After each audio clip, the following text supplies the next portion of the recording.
Welcome to Shadow of Truth with your host, Dave Kranzler from investmentresearchdynamics.com and Rory Hall from thedailycoin.org.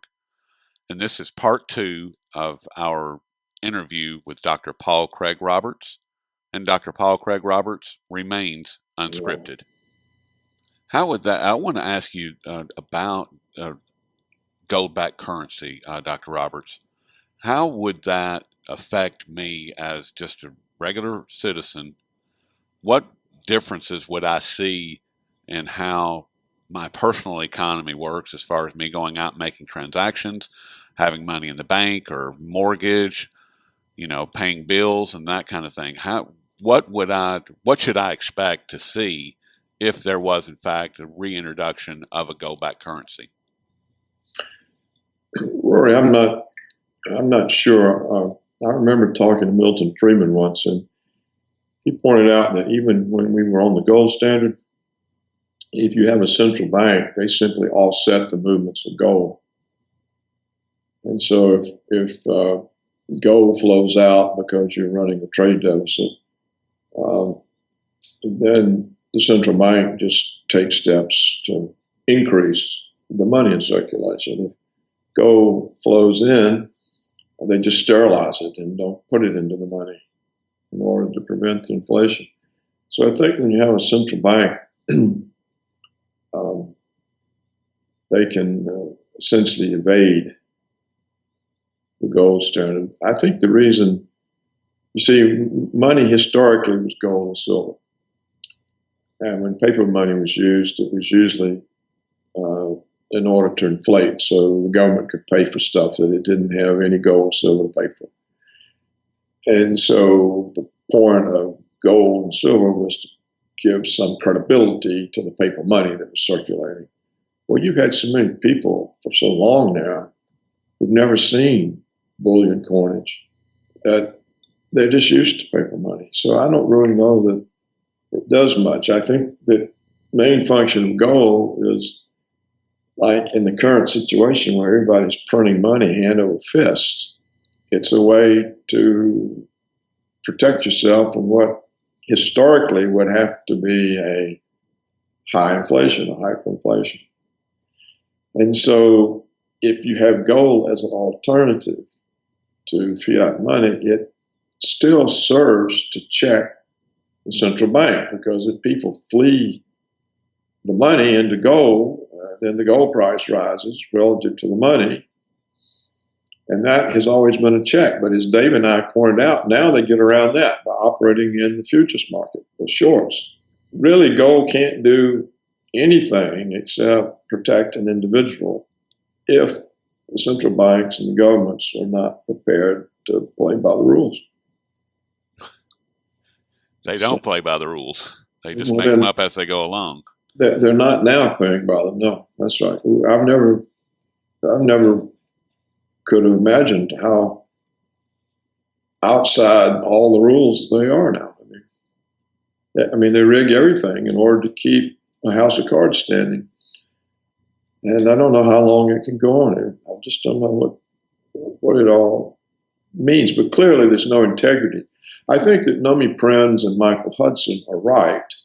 And that is, a few of these mega banks, which are vast, they've simply taken over everything. Michael Hudson calls it the financialization of the economy, and Nomi calls it bankism. And I think what you've got is just they control central banks, rely on the central banks to make good all their bad bets. And they're continuing to make bad bets. Now, the last time it collapsed, but that's because the central bank wasn't maybe ready. It didn't. It was a new development. The second time, will it collapse? I don't know. Maybe central bank will step in and buy everything again. Or maybe they just won't even bother to report what's on the books. I mean, it's not really clear. When they can falsify the employment reports like they do, they don't have to report what the real balance sheets of the banks are. Or anything.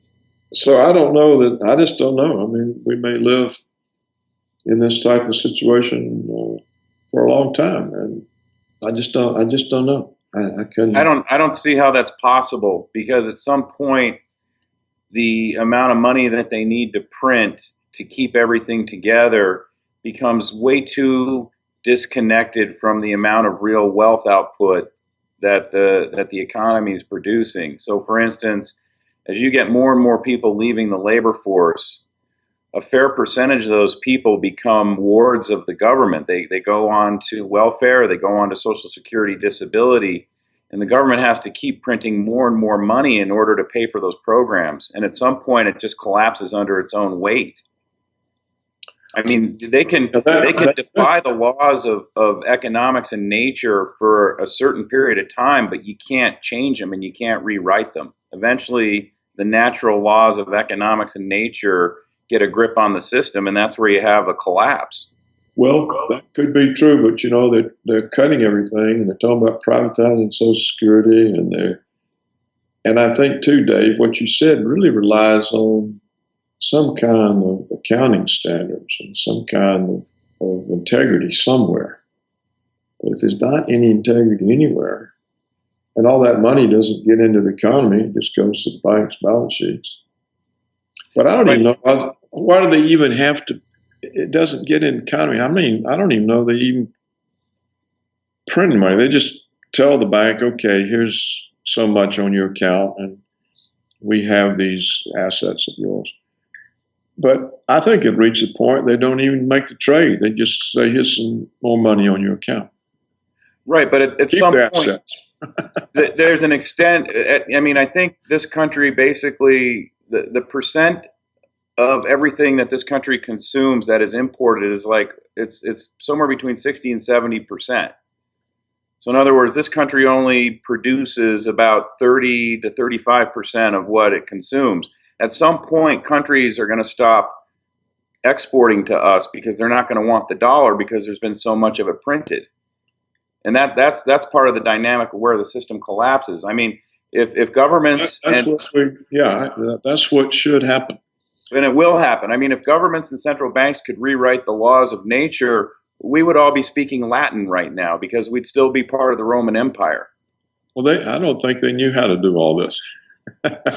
Oh no, they debased the money back then. They started shaving the gold and silver coins, and then they started mixing lead and tin. The way they did it, it was apparent to everybody.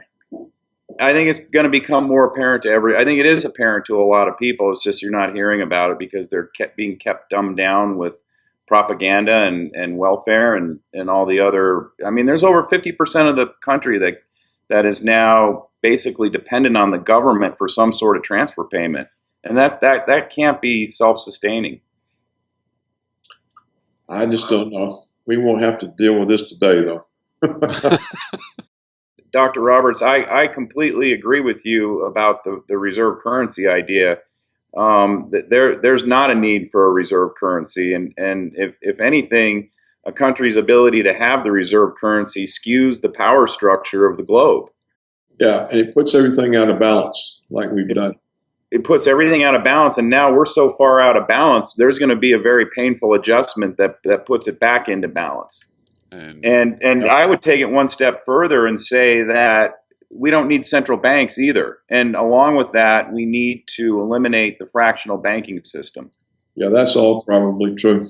And I think at some point, I don't think I mean, obviously the United States is obviously not going to put those reforms in willingly. But at some point, the market's going to impose the discipline. Well, if there's still a market there, everything seems to be so rigged and controlled, and there's so much collusion. It's incredible. And that's what I mean. I mean, that's not a self-sustaining model. You're very hopeful. Who, me? Dave's very hopeful, yeah. Oh, no, I'm not hopeful. I was going to say, and I don't know if we want this on the show or not, but my personal view is that, and the history kind of tells us this is where it goes, is that this will end up in a world war before the United States will let that adjustment process take place. And I think that's what we're seeing here with the escalation in United States military provocation all around the world, especially towards Russia and China. I think that is just a reflection of the neoconservatives' ideology of global hegemony, which of course is backed by the banks and the oil companies and the armament companies. But this is the ideology of the U.S. as the only country able to exercise unilateral action anywhere in the world. And Russia has gotten in the way of that, and they suspect China is going to be in the way of it. So they're trying to figure out how to destabilize those countries. And if they can destabilize them, then they don't need to go to war. So I think you have to take the neoconservative ideology very seriously. And it's an ideology that we are the unipower and there are to be no others. And that's where this war threat comes from. It's a well-developed doctrine. Remember the story was being promoted that people were going to take their savings from a lower gas price and spend it on the economy? Yeah. Well, as it turns out, this report did a survey and it showed that any extra money that people have saved from gasoline has either gone towards the increase in healthcare expenses as a result of Obamacare or to pay down credit card debt, because credit card debt has started to go up over the last couple of years. And so they're using any extra money to try and keep their credit card balances lower. Yeah, they can barely make the minimum payments. Right. So much for spending money at restaurants and at Macy's and Saks and right. I certainly don't believe the Fed's going to raise interest rates, because what would that do to the stock and bond markets? Well, that was another thing that I just wanted to touch on briefly today, was the fact that you've had, over the last 6 weeks, you've had 4 different regional Fed presidents come out, and it's like they're playing good cop, bad cop by saying, oh, we got to raise interest rates in June because now the economy is improving and the unemployment rate is falling, and we got to get ahead of the curve. And then one of the Fed heads, the Chicago Fed head, which obviously Chicago is in fiscal straits, and it's also feeling the brunt of what's really a recession going on in the country. He said he doesn't want to see rates rise until mid 2016. So you got this good cop, bad cop act going on. But I don't see how they can possibly raise rates without collapsing the entire economy, just because there's so much debt. And the stock market is bubbled up on 0% money that's used to buy stocks. Yeah. No, if they raise interest rates, it contradicts everything they've been doing since '08. So the whole system is based now on free money, negative interest rates. If they raise them, that goes to the stock market, that goes to the bond market. And it could set off some kind of a panic. I don't know what the implication would be for all the collateral loan obligations and the various derivatives, and all that's over my head. But all these things are got to be tied to interest rates. They all are. It's all tied to the fact that the banks have free money to plow into financial assets. Unless the rise in interest rates helps the banks' derivatives, it'll produce a crisis. So maybe they've got it set up. Maybe they're in league with the Fed and they've got it all set up so that they make money if the interest rates go up. Maybe that's how it's set up. I just don't know. But I can't see the Fed raising interest rates that then produce another bank problem. But if they raise the interest rates, wouldn't that blow up the deficit? I mean, as far as what the federal government. Not a worry, because the Fed just buys it. Oh, okay. Well, and the interest that the Fed gets, they give back to the Treasury. Oh, okay. So the interest on the debt is a problem only if it's held by people or companies. But if the Fed holds the debt, they return all the interest to the Treasury except for the operating expenditures. But what about the debt that China holds, or Russia? What about the debt that China and Russia? Well, they have to pay interest on that. Okay. Here's what the problem is with raising interest rates: is the Fed's balance sheet has a very, very small net worth. And if they raise interest rates, it causes the value of their treasury and mortgage security holdings to decline. It would put the Fed in basically technically insolvent. Yeah, but why does that give them a negative net worth? Yeah, but why does that matter? All they would do is say, "Oh, well, we need another $1 trillion here." Because if you own dollars, your dollar is a liability of the Fed. So, would you borrow? Would you want to? Would you want to use money, or would you want to? Would you want to use a piece of paper that you got from a bankrupt entity? Does the piece of paper that a bankrupt entity issues, does it have any value? I don't think people will ever understand it. And the Fed if it has a net loss on its portfolio, I don't think. But ultimately, there's going to be economic consequences for that, and especially with countries that are exporting to us, and they're not going to accept the dollar as payment because they're going to say, no, that dollar is issued by the Fed, and the Fed has a negative net worth. Why would I take that dollar? Well, they already got reasons not to take it, and they are. But they're also moving away from doing that. It doesn't happen all at once because, like I said, if you do it all at once, you create too big of a shock event. Dave, they're not moving away from it for the kinds of reasons that we think they should be. They're moving away from it as self-protection because of sanctions against Russia, against Iran, China's alliance. But China was moving away from the dollar before all those sanctions were put in place. China's been slowly, they've been doing these currency swaps with other countries that allow them to trade in their own respective currencies now for several years. It's becoming more widespread. In other words, China's been doing this. It's been a slow process over several years where China's been phasing this in. They're moving away from the dollar because they know the dollar is a fraudulent piece of paper. They may be the reason, but I think there are other reasons they could. Well, there are other reasons. You're right. There's a lot of reasons, but that's one of the primary ones because that's an economic-based reason. See, I think what we've got now, Dave, is an economy in which there's no economic base for anything. It's all completely rigged. You know, we pointed out so many times, how can the gold price be going down when the demand for physical possession is rising and there are constraints on supply? Don't you remember a while ago? Oh, yeah, absolutely. Everything in this economy is rigged, but, that's all the more reason for why China and Russia would not want U.S. dollars. Well, I think the reason Russia doesn't want them is because they found out it puts them under our power. We can sanction them. We can block them from the SWIFT system. We can exclude them from the payments mechanisms. Right. It's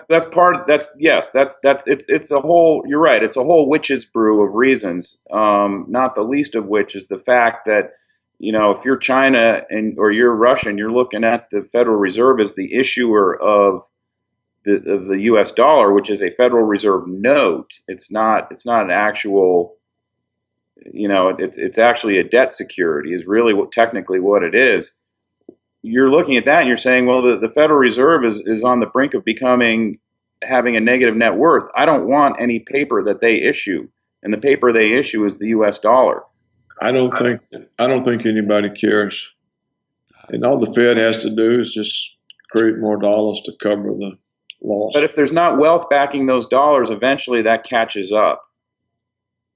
Like I said, I mean, if we could print our way into prosperity, there'd be a lot more dollars in circulation right now, and there wouldn't be welfare, and everyone would be happy. No, but we're not printing ourselves into prosperity. We're printing the banks into prosperity. Well, and it's the mechanism, but see, it's the mechanism by which they're sucking wealth away from us, because they're sucking the wealth out of our system, and they're gonna leave this entire system one huge shell of just debt. Yeah, that's when it all collapses. Right. Yeah. That's why China and Russia don't want anything to do with the dollar. But I mean, China's got a problem. If they're smart enough to know that, you see, the question would be, how come their economists know that and ours don't? Well, our economy. I mean, in other words, we know the answer to that. I mean, the people who are implementing what's going on behind the scenes, they know exactly what's going on, and China knows what's going on. But they've got a problem. They're wearing $1.2 trillion of treasury bonds. And if they were to cause a reset all at once, they would lose the any sort of hope of recovering any amount of money from that 1.2 trillion in treasuries. And that's why I think you're seeing them do this slowly over time, and to try and offset the drop in wealth that will occur when the reset happens.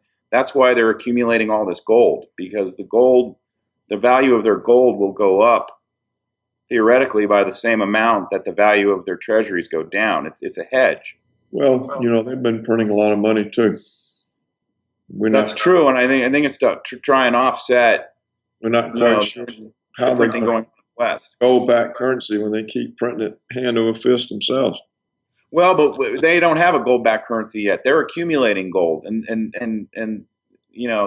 obviously, well, Russia's accumulating gold also. But while the West is dishoarding its gold, it's all moving to the east, and China's taking most of it. And there's a reason why they're doing that. Sure there is. The real question is how we can have a situation like this, and it's never mentioned in the financial press. It's not an item of discussion among economists or the universities, that there's just total silence about this situation that we've been discussing. And that is really a mystery. And if you think about the Russians and Chinese, they got the same kind of economists we do. They're all neoliberals. They're all trained in the neoliberal tradition. They think just exactly the way I was do. I wouldn't attribute any kind of inside information, any sort of different knowledge or information to them. They're all, look at the Russian central bank using up its foreign exchange to support the ruble. What's the point of that? Well, but it's foreign exchange is fiat currencies. They're just using that. They're using fiat to support fiat. I know, but they're also accumulating gold. But the fiat currencies they're using up are not declining in value because we have it rigged. How's a dollar going to decline when we've got Japanese printing and the euro printing? Well, that's what I'm saying, though. You're still. It's still if you look at the big picture, everything added up. All the currencies added up. It's all paper currencies that are being printed well in excess of the amount of wealth that's being generated by the global economy. In fact, the global economy is contracting right now. Right. That's where at some point it becomes unsustainable and it all collapses. Because the currencies are supposed to represent the wealth that's being produced, right? It's just a proxy for trade. I trade my labor for your currency, so I can go out and buy. Well, this hasn't been the case. This hasn't been the case since 2008. It's now 2015. Well, it takes a long period of time look how long it took for Rome to collapse. Centuries. Yeah, but that was a different thing. They basically collapsed militarily by fighting each other all the time. That's why they had to debase the silver denarius. Well, I think we've got a lot to write about in the future, that's for sure. And I think Rory did a good job getting this together. And I'll look forward to seeing it. When are you going to come up with it? I plan on releasing all of this evening. Oh, well, you better get to work. I certainly appreciate all your time today, Dr. Roberts, and I hope that we're able to do this in the not too distant future. All right, you guys. All right. Thank you, Dr. Roberts. So long. All right. Bye-bye. Bye.